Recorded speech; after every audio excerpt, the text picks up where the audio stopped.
about me. My name's Unequal. I've been working in tech for about 12 years.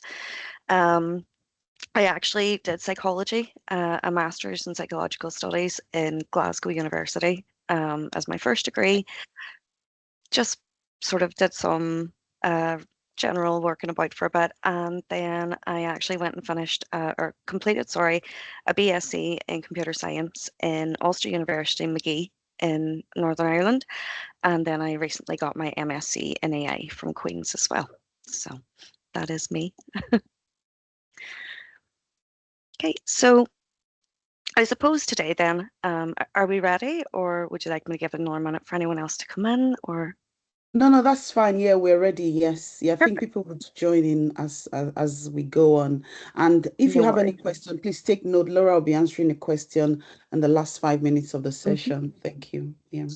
Amazing, thank you so much. Okay, so here we're really to get, or we're here today to talk about who gets to be believed when using AI with regards to competence, the unequal cost of asking for help, perhaps, and as we know, generative AI has really become a real great equalizer. It's given people access to support and capabilities they might not have otherwise had.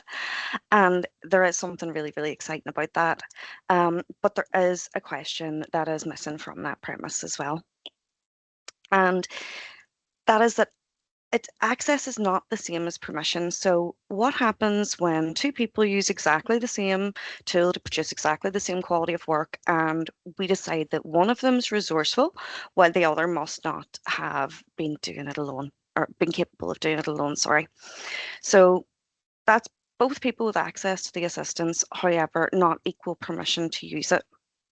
Um, Help has never really been socially neutral. We make judgments about people, about who should need help, about when the use of support is sensible, and it's something.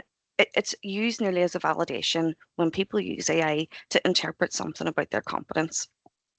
And even in beyond AI, if you ask a colleague for help, that might be seen as collaboration with someone that's seen as capable, but it might be seen as dependency when someone isn't. Or flexible working could look like it's great time management for one person and it's actually a lack of commitment for another person. So the behavior is the same, but its social meaning changes dependent upon who enters the room and their assumed level of credibility. So today, I'm hoping to talk about the less visible side of AI adoption, which is not simply who can access the tools, but who also gets penalised when they use these tools. So, most conversations about inclusive AI adoption begin with things like access, and rightly so. We ask who can afford tools, who has the infrastructure to support them, which language, disability, what working context is being considered, all of those things and all of those questions matter. But even when access is equalised, adoption isn't necessarily equitable. So, a large research synthesis led by Canary, Koning, and Otis and Delacorte actually examined 18 studies with more than 140,000 people. And across those studies, there were, women were around 25% less likely to actually adopt generative AI on average. Now, the size might have varied, but the pattern appeared across students, workers, entrepreneurs, technical professionals across the board. Um, and it can be tempting to call this a confidence or a skills problem. Maybe women need more training, more encouragement, successfully and sufficiently enthusiastic workshop on prompting. Uh, but I personally feel like that is far too comfortable an assumption, and it's also locating the problem inside the people responding to the environment rather than the environment itself.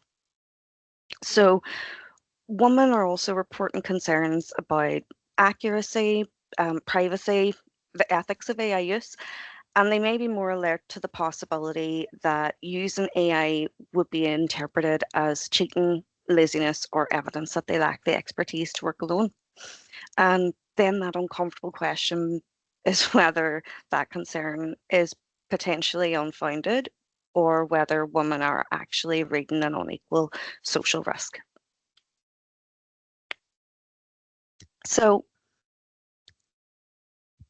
in 2025, Jessica Reif, Richard Larrick, and Jack Swell actually published another peer-reviewed study in the Proceedings of the National Academy of Sciences.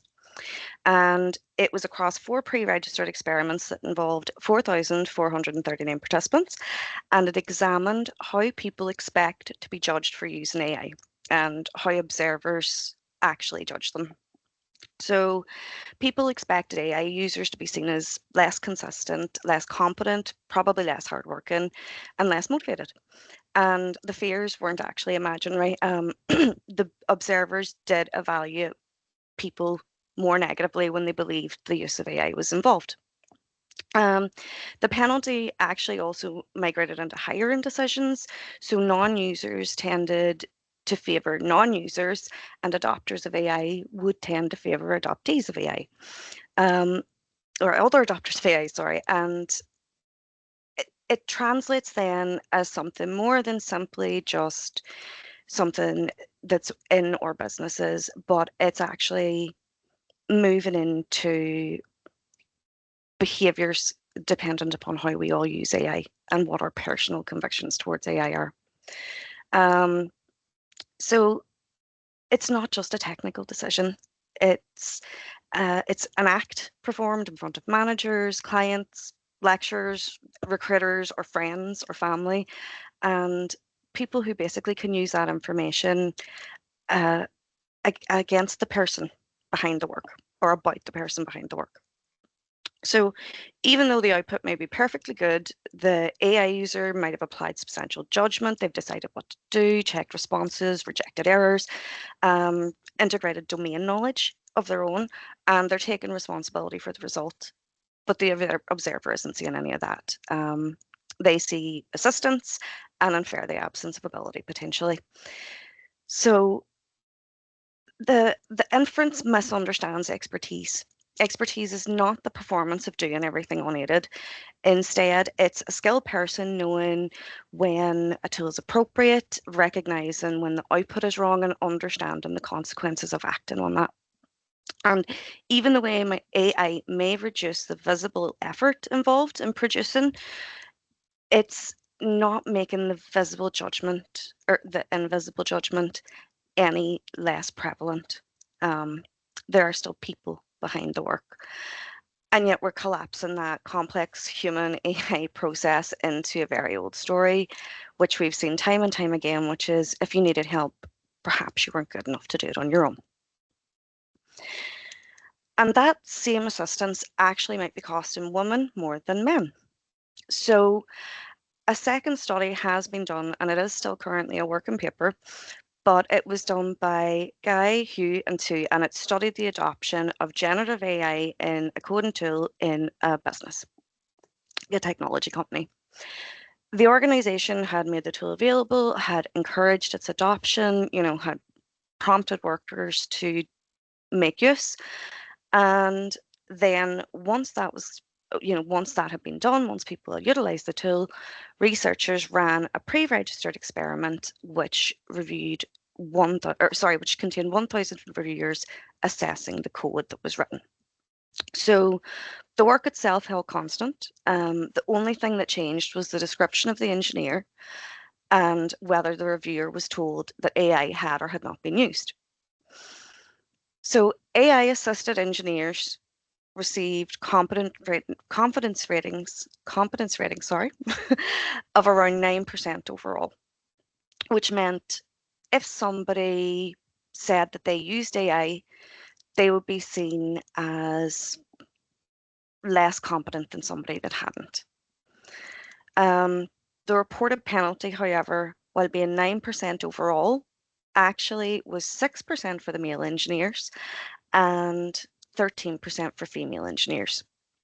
So even though the reviewers were looking at the same code, the follow-up survey found out that the women were more likely to be penalised for the use of AI than their male counterparts.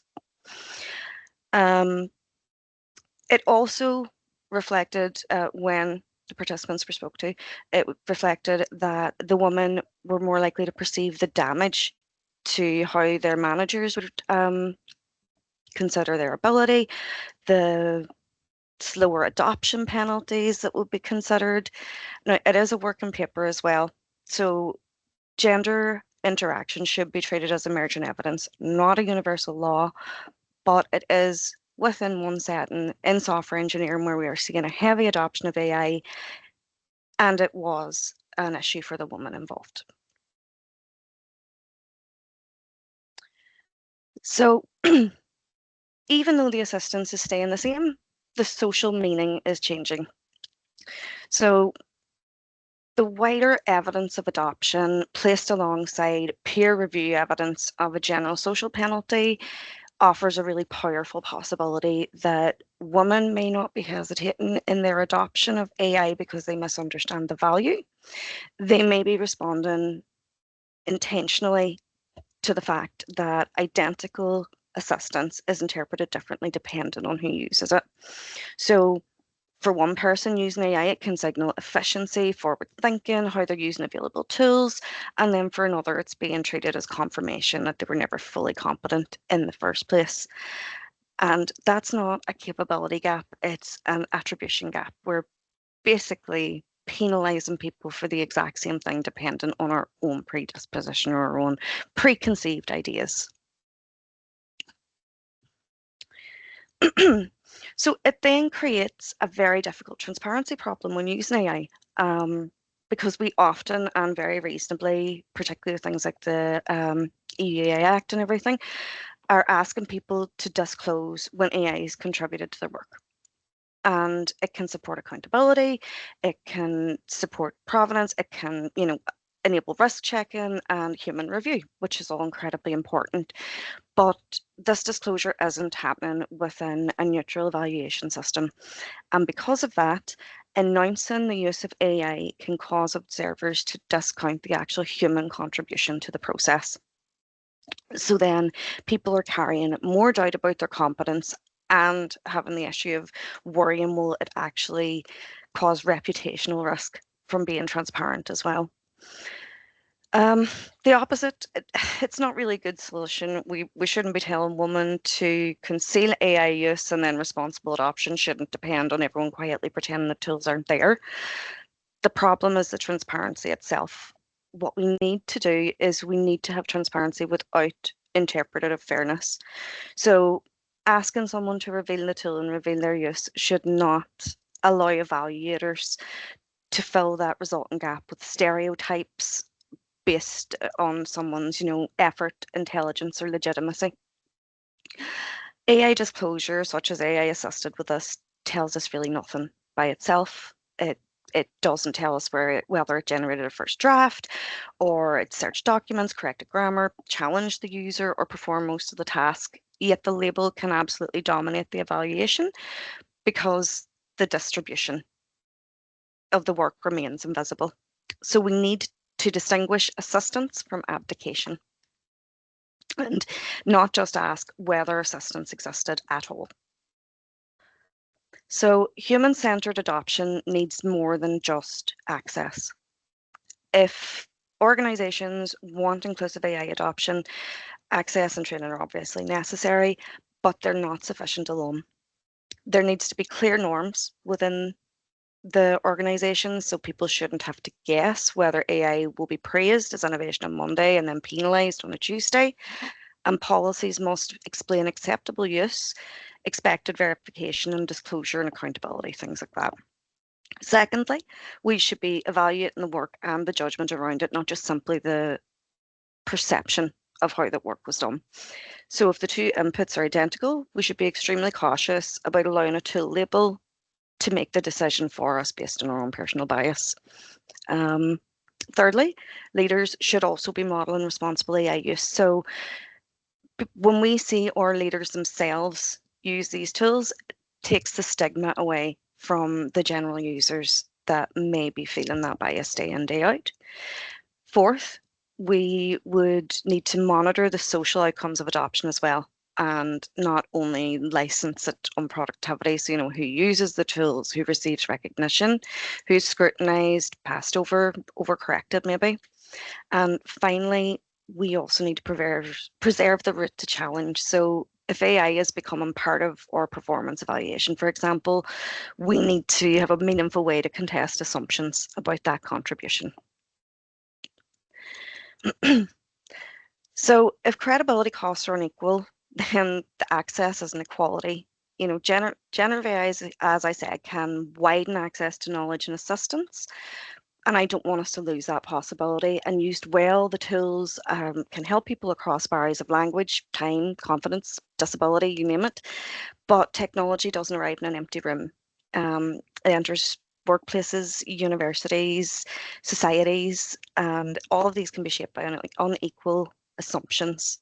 So if we distribute the same tool to everyone, but some people pay a higher credibility cost, then we've only distributed the access, not the quality or the equity of it. So, basically, who receives credit? Uh, whose judgment remains visible? What feelings are safe, transparent? We shouldn't have to receive help in a bubble, and we shouldn't have to be worried about feeling less believable because we've had to ask for help. It's about building an environment in which receiving it does not make some people less believable. Thank you. Thank you so much for that session. Very much for And having me. it's so packed. And I am really worried, when it comes to, some people would automatically have a perception about somebody. Now, if that person is even using AI in a very healthy way, Hmm. you know, but there is the perception about that person. So how do organizations differentiate between healthy use of AI and maybe over reliant, and then taking away the perception about that person, not using your perception of that Hmm. person to judge whether they're using AI in a healthy or unhealthy way?